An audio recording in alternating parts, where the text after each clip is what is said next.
Well, good afternoon, everyone. Summer break is over. The time to relax has all stopped now. And after one of the worst races in Formula One history 12 months ago here at the Belgian Grand Prix, let's hope today is one of the best, and it's a certain mixed-up grid, and there's going to be an awful lot of action around this classic circuit, which looks an absolute picture today. It is packed, full to the brim, and the sun is shining. 7 kilometres long, 4.35 miles, 2 DRS zones for overtaking, some of the best corners, some of the fastest straights on the Formula One calendar, and 20 of the best drivers going wheel to wheel around 44 laps. There are 19 corners. You take your lap distance at full throttle for 80% of the lap, and this in 2020 through Eau Rouge looked a little bit different back in those days, with Sergio Perez behind eventually Pierre Gasly. Let's go to the Les Comps chicane. Good spot for overtaking here. This is Ricciardo and Verstappen a couple of years ago. The Renault at that stage of Daniel Ricciardo, the Red Bull of Max Verstappen getting ahead coming out of Malmedy, the highest points on the circuit. And this towards the bus stop chicane. Alex Albon on a late charge, 2-point scoring finishes in 2 starts here at Spa. This time in the Red Bull, getting past the man who eventually took his seat, Sergio Perez. The 3 tyre compounds for today. In the heat and the extra track temperature, will the soft tyre last long enough to make it an effective tyre? That's the C4. The medium should be a very good race tyre. Expect the hards to come into play. That's the C2 for today.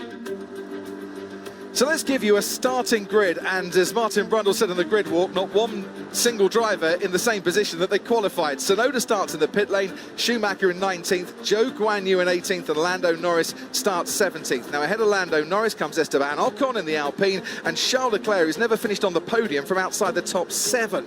Max Verstappen starts 14th. He's won 3 times, he's got on the podium 3 times from 16th or lower. See what he can do from 14th today. Nicholas Latifi starts 11th for Williams, Kevin Magnussen 12th for Haas. 2 Aston Martins in the top 10 for the first time this season. Vettel 10th, Lance Stroll is 9th, and ahead of those comes Pierre Gasly, his best start since Baku. Daniel Ricciardo, his best start since Imola. Alex Albon, very quick in a straight line yesterday, is 6th, and the highest start for Williams.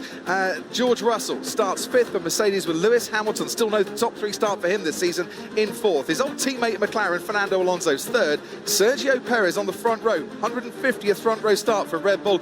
Carlos Sainz on pole for the 2nd time in his career. It's lights out and away we go. Sainz reacts quickest. Perez, old teammate Lewis Hamilton. Here comes Hamilton into the Les Comps chicane, and they make contact. Hamilton rises up into the air. He's made contact. There's a place and onto the gravel. The Williams spinning and then tagging the Alfa Romeo. Nicholas Latifi has tagged Valtteri Bottas. Charles Leclerc coming in for a pit stop with the medium tyres.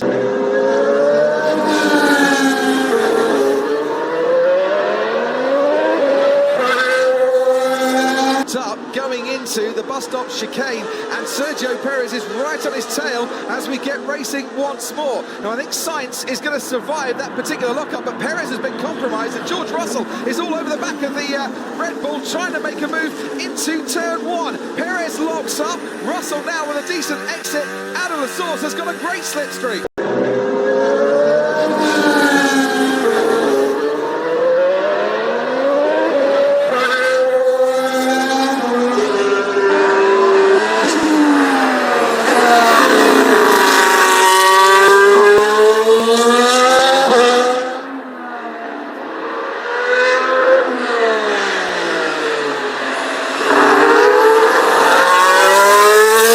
Sainz. Yeah, so our race leader, a couple of laps after reporting higher tyre degradation than he really wanted, has now pitted.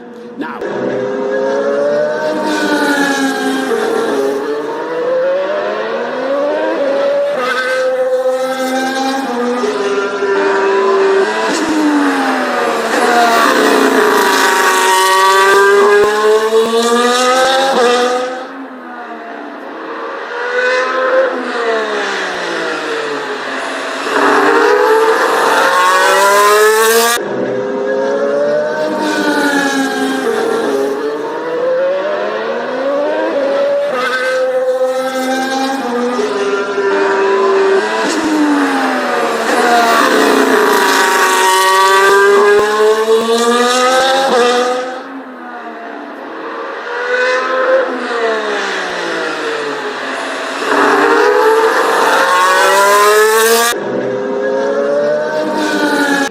line coming from him.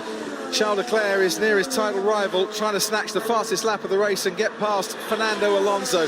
They're making their way along the Kemmel Straight. It's through Blanchimont and towards the finish line for Max Verstappen. Charles Leclerc pulls out from behind the Alpine, does snatch back that 5th place from Fernando Alonso, so it's all well that ends well for Charles Leclerc. It's all well that ends well for Max Verstappen, who's sliding his way out of the final corner and taking the line, winning the Belgian Grand Prix for a first couple of laps. I felt like we had a good chance to stay ahead, but then we immediately went into high degradation, a lot of overheating on all 4 tires, and we started to lose grip, and Red Bull were just in a league of their own in terms of degradation and pace. It's a great team result. Obviously, always welcome a 1-2 for the team. You know, it boosts everyone. Everyone's working so hard, so it's always a great result. But yeah, in the other hand, I'm aware of the gap to Max, so something we have to understand as a team to make sure we are able to come back stronger for Zandvoort. The hardest bit was lap 1 to stay out of trouble, because it was very hectic in front of me and I just really didn't want to be involved. But yeah, we came through quite well. Then, you know, it calmed down with the safety car, and basically from there was literally basically trying to overtake a car every lap. And then once I realized I was third, I could see, you know, we can win this race.